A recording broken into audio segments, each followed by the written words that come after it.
quero agradecer de coração aqui a sua presença no programa Tribuna Livre, a importância de você estar aqui com a gente, de você esclarecer, você que é profissional da área.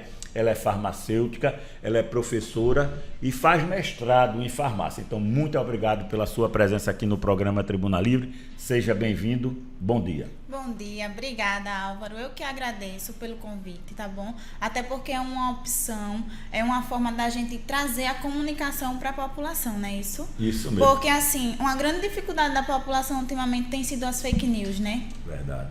Que é o que está se espalhando através das redes sociais, do WhatsApp, e as pessoas estão ficando em pânico, desesperadas, até porque não sabem em que acreditar e até onde pode acreditar. Tem algumas notícias que a gente acredita como se ela fosse verdade, e às vezes a gente está indo por um caminho que não é o mais viável, né? Exato. Por isso que é importante programas de rádio, programas de TV, que inclusive na pesquisa da Datafolha diz que o pessoal está se orientando mais por isso, pelos programas jornalísticos, do que o próprio WhatsApp, do que o próprio Facebook, que infelizmente tem muitas fake news, né? Isso é uma verdade, já começa aí com um bom esclarecimento. Mas eu gostaria de iniciar a nossa conversa, a nossa entrevista, né, perguntando como se contamina com o vírus. Então, a comunicação ela pode se dar de várias formas, certo?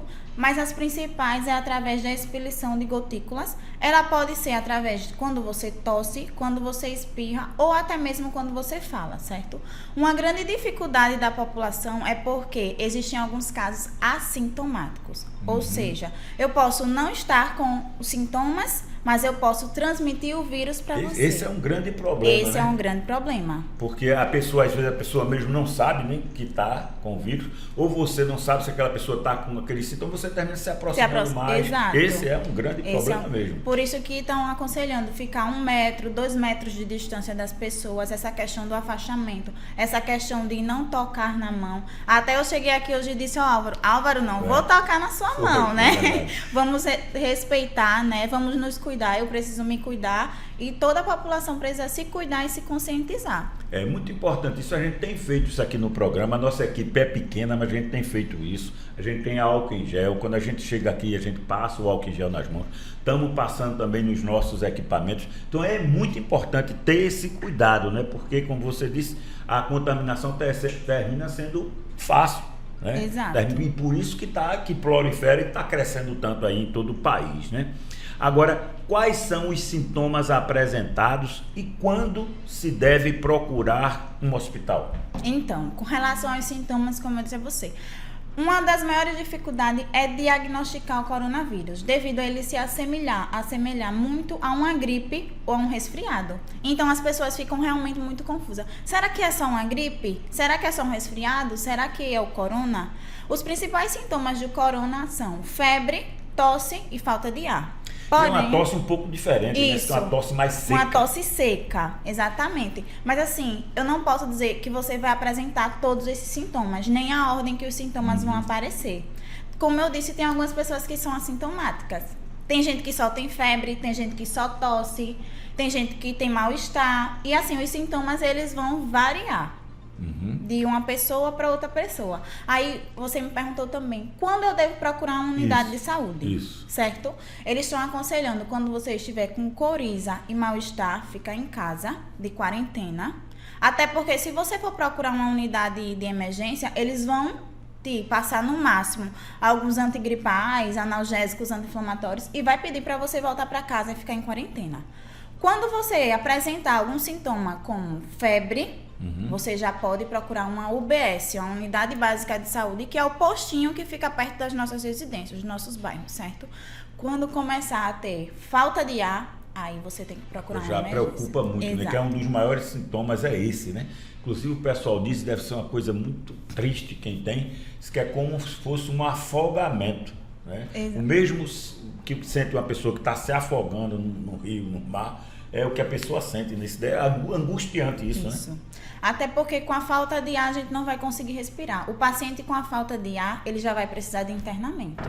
O paciente sem falta de ar, ele já consegue ficar em quarentena, ficar em casa e ser tratado em casa. E se guardar em casa, né? Que ele não pode ter contato com outras pessoas até para não ocorrer a Para transmissão. não transmitir para a própria família, né? Exato, respeitar o que a gente chama de quarentena, né? Que a gente agora está com um prazo de quarentena de 14 dias. 14 dias. Essa é a média que está se pedindo, né? Que está se pedindo. Eu até estava conversando com ela em off e a gente dizendo aí do mau exemplo que o general Heleno deu, porque ele testou positivo, ficou recolhido só 7 dias e voltou a trabalhar, foi para o palácio. A gente dizia que é inconsequente isso. É porque ele está bem, ok. E os outros, né, que podem se contaminar. Então falta você pensar também no próximo, né? No próximo, que a gente está até próximo mesmo da gente, né? Agora, qual é a importância da população, e aí tanto jovem quanto idosa, em ficar em casa, né? Isso é uma polêmica muito grande, desde o pronunciamento do presidente da República, que isso se transformou numa polêmica grande. Muitas pessoas a favor do que o presidente diz, de que é para todo mundo estar liberado, e muitas pessoas criticando essa postura, porque ela vai de encontro ao que os cientistas, o que os médicos, infectologistas, o que pessoas da área farmacêuticas, o que pessoas da área estão pregando, que é você passar a quarentena, que são, como você disse, 14 dias, né? Então, o que é que você teria a dizer dessa importância da quarentena?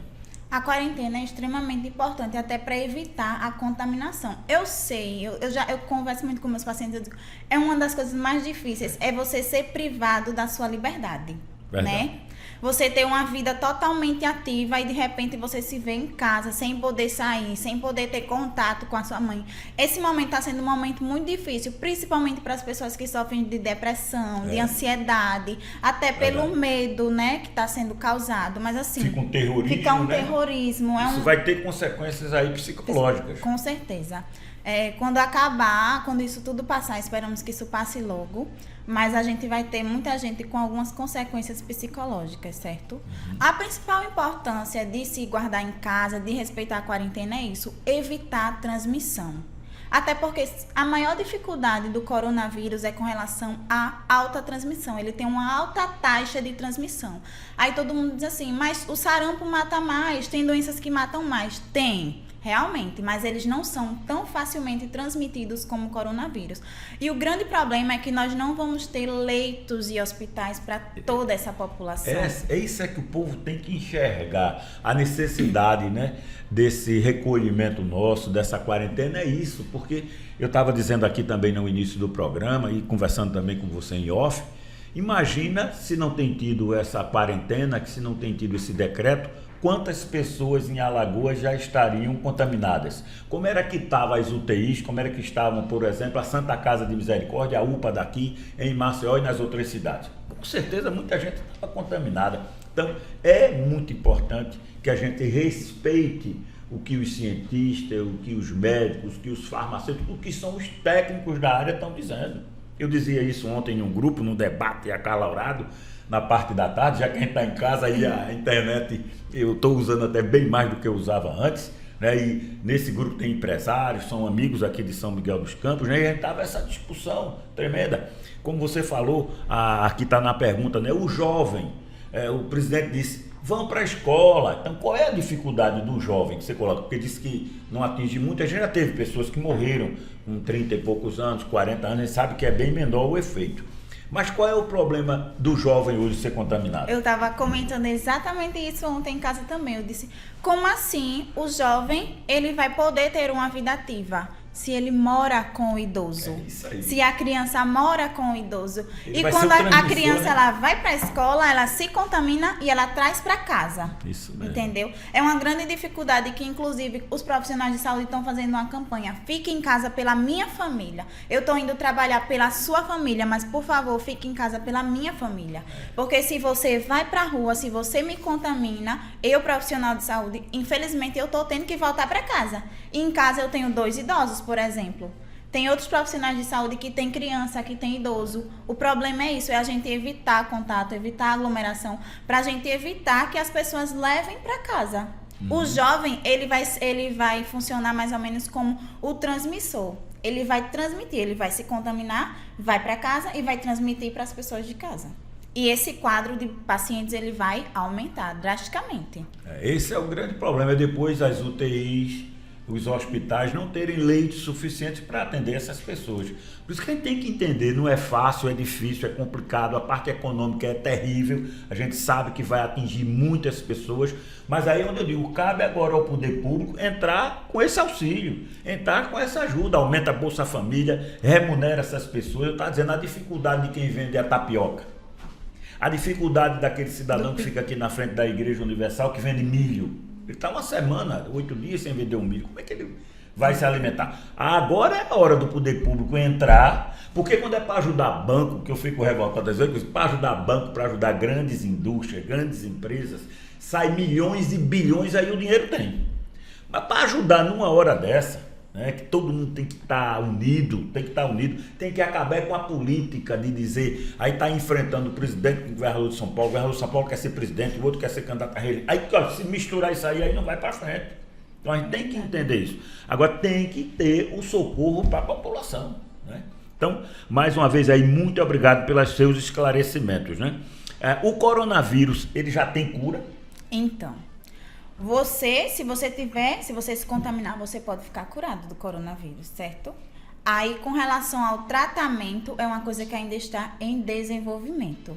Evitar a contaminação é uma coisa que ainda está em desenvolvimento. Mas o paciente, quando ele tem o coronavírus, até vocês podem ver que tem alguns casos, né, sendo divulgado. Aconselho vocês muito a seguir o Ministério da Saúde. Inclusive, tem um aplicativo que é o Corona SUS, que está disponível. Vocês podem baixar no telefone de vocês e ter todas as informações possíveis. Corona SUS. Corona SUS. E ter todas essas informações possíveis. Mas existem pacientes que já ficaram curados, que tiveram coronavírus e ficaram curados. E até é rápido, né? Até porque rápido, ele é 14, realmente esses 14, 15 dias, né? Então ele é rápido. Então isso é interessante. E uma dúvida agora que surgiu. E quem já teve o coronavírus, pode ter novamente? É um grande dilema. Assim, segundo os cientistas e infectologistas, uma vez que você teve, você não vai ter mais. Você vai ficar imune àquele vírus, certo? Mas é algo que a gente não pode dar com uma certeza, até porque o vírus ainda está em mutação, nova, né? Ainda está em evolução. Mas, é como eu disse, até agora, o que a gente sabe do vírus é que uma vez contaminado, você não vai se contaminar mais. É o que acontece com o sarampo, né? Isso. Você cria uma imunidade ao vírus. Tomara que seja isso mesmo, porque aí vai passar e provavelmente não vai voltar. Vai contaminar muita gente, mas ele não vai voltar, e não vai voltar com tanta força. Também existem muitas dúvidas, né? A gente começou agora, iniciou uma campanha de vacinação, né, contra o H1N1. E a prioridade são pessoas idosas, pessoas acima de 60 anos e também pessoas na área de saúde, que tem que ser mesmo, esses tem que ser até os primeiros a serem imunes, né? Agora me diga uma coisa, essa vacina para a gripe, ela ajuda a combater o coronavírus? É um grande dilema que as pessoas estão procurando muito, as pessoas estão saindo de casa e fazendo o que não é para fazer, que é se aglomerar nas UBSs para tomar a vacina. Os municípios, eles estão adotando a política de o idoso, eles estão sendo vacinados em casa. Muito, muito legal. Isso aqui está acontecendo em São Miguel. Passaram lá em casa, eu estava aqui, perdi, minha esposa tomou. E eu estou procurando, hoje eu vou achar aí onde é que estão dando para eu tomar a minha vacina. Também, né? Então, mas com relação a isso, essa questão da vacina, né? Da pessoa ficar em casa para poder tomar. Até os pacientes me dizem, mãe, e se passar lá em casa e eu não estiver em casa? Aí a gente diz, por isso mesmo que vocês têm que estar em casa de quarentena, não é isso? Então, mas essa vacina da gripe, ela combate o coronavírus? Tem essa dúvida, né? Ficou a dúvida, né? Então, a vacina da gripe, né? Ela não vai combater o coronavírus. O que é que ela vai combater? Ela vai combater a gripe. O H1N1. O H1N1. E como eu disse para vocês, uma grande dificuldade é que o sintoma do coronavírus se assemelha com a gripe. Então é melhor se vacinar. Se vacinar, porque se você se vacinar, você vai ficar imune, você não vai ter a gripe, então você não vai ficar naquela situação. Tô gripado, será que eu tô com corona ou será que eu tô com gripe? Se você ficar imune, provavelmente você não vai gripar, entendeu? Ela não vai ser uma vacina que ela vai curar o coronavírus, até porque uns cientistas se reuniram com a Unidade Mundial de Saúde e com um laboratório, que é o maior laboratório farmacêutico, que ele está na França. que é um laboratório Pasteur. E eles disseram assim, daqui a quanto tempo mais ou menos a gente vai conseguir ter uma vacina para o coronavírus? E o laboratório disse que no mínimo daqui a 1 ano, 1 ano e meio. Problema. Então, porque assim, a vacina ela tem toda uma fase, todo um processo para poder ser liberado. É justamente agora essa pergunta que eu gostaria de fazer para você esclarecer aí para os nossos ouvintes pela 99,5 e para quem está assistindo com a gente. Eu vou só repetir porque algumas pessoas sintonizaram agora. Eu vou olhar para ali porque eu não decorei o nome ainda, que o nome dela não é fácil não, viu?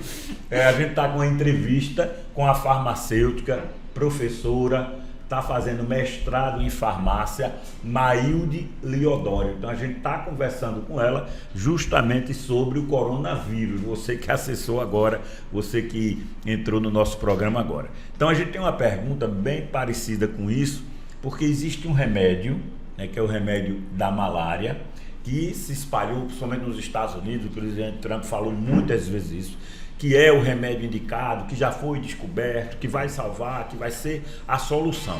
Inclusive o nome aqui é muito difícil, eu vou tentar dizer o nome aqui. É o hidrocloroquina, é isso? Ele realmente cura, é a cura? Então, uma grande polêmica também é com relação à hidroxicloroquina, certo? Por quê? Porque foram feitos alguns testes, como eu estava falando anteriormente com o Álvaro, testes pequenos ainda, com a pequena quantidade da população, foram só testes com 26 pacientes, certo? E os testes deram positivos. Porém, a gente não pode ainda confirmar que é a cura, porque ainda precisam ser feitos outros testes. Mas o que aconteceu? As pessoas viram que o teste deu positivo e as pessoas foram para a farmácia e compraram desesperadamente esse remédio. Até se vocês forem procurar na farmácia aqui, vocês não vão achar mais. Aí, de repente, alguns pacientes vieram me perguntar, mas eu de minha hidroxicloroquina, já procurei em tantas farmácias, por que está faltando? Aí eu disse, infelizmente, porque a população está indo procurar nas farmácias achando que é a cura. Eu peço a vocês, pessoal, não vão para farmácias desesperadamente. Tem gente que está comprando caixas e estocando em casa. Isso é um absurdo. E ela serve tanto para malária, quanto para lúpus, quanto para artrite. Pessoal de lúpus, eu tenho algumas pessoas que eu conheço. Rapaz, é uma coisa que eu não conhecia o tipo da doença. Diz que é uma dor tremenda, né? A gente tem uma amiga nossa que é ouvinte aqui do tribunal, que às vezes falta aqui esse produto. Ela fica louca por causa da dor. Então você está acabando com esse remédio dessas pessoas que tem que usar sempre, é para a vida toda, né? Exato. Isso, que as pessoas têm que usar. São então pacientes você está comprando crônicos. São pacientes crônicos, essa era a palavra técnica mesmo. Exato. E assim, eu não aconselho, gente. Deixa a gente confirmar esse teste, né? Até porque agora vocês não vão mais conseguir comprar em farmácia, porque foi o que o CRF definiu, porque as pessoas estavam procurando demais e quem precisava estava ficando sem. As pessoas que precisavam já estavam fazendo campanha. Gente, alguém que comprou tem condições de me doar uma caixa. Então, o que foi que eles definiram? Hidroxicloroquina só vai ser vendido com receita. Boa saída. Você tem que apresentar que você tem lúpus, que você tem malária. Exato. Para poder você usar. Excelente é a posição que foi tomada, né? Agora eu queria perguntar também, onde é que a gente tem condições de obter informações seguras, né? Que a gente possa saber que não é uma fake news, tá certo? Então, ela vai passar para a gente. Vou pedir para a produção do programa depois a gente ficar sempre colocando ali como uma tarjazinha, tá certo? Lembrando também que daqui a pouco nós vamos conversar com o secretário de Estado de Comunicação, o jornalista Enio Lins. Ontem ele fez uma participação rápida no programa, dando alguns esclarecimentos, e hoje ele volta mais uma vez ao vivo por telefone. O jornalista Enio Lins vai estar com a gente conversando também sobre este assunto, né, que é o assunto que atinge aí todo o estado. Então, aonde a gente pode obter, a população, quem está nos ouvindo, quem está nos assistindo, onde é que pode aí obter informações seguras sobre o coronavírus?